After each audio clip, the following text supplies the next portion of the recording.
Anaking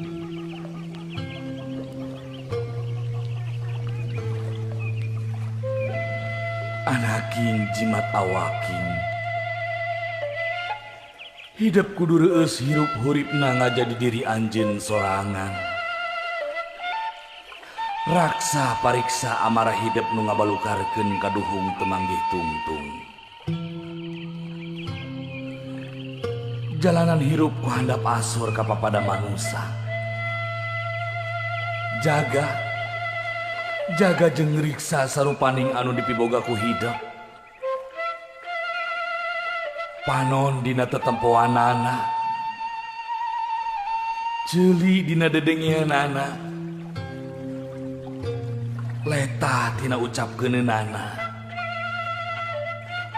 leungeun tina cacabakeunana, suku tina lampaheunana.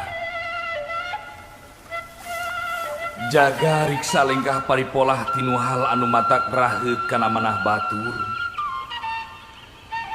Ngarah hidup hirup loba dulur, akur jeung salambur. Ulah poho, omat, jaga riksa kaluhungan alam dunya. Da Gusti anu Maha Suci nyiptakeun alam dunya teh pikeun giropea istuning keur hirup hurip hidup jeung papada umatna. Anaking jimat awaking hidup sing sadar ngajalanan hirup hurip di alam dunya teh teu gampang. Hidup moal salawasna ngajalanan datarna hirup tangtu bakal nincak kana tanjakan jeung pudunan. Omat hidup ulah kufur, salawasna eling kanu Maha Agung, nyembah kanu Maha Kawasa. Turutkeun papagon ageman,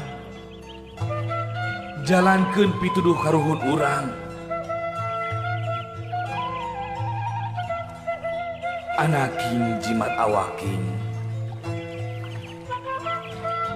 dina unggal renghapna nu jadi indung bapa kaluar doa anu mustajab. Pikeun anakna ngarahirup pinanggih jeung kabagjaan, kajembaran.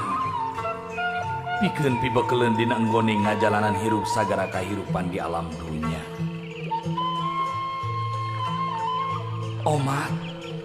Omat anaking hidup kudu silih asa, silih asih, silih asuh,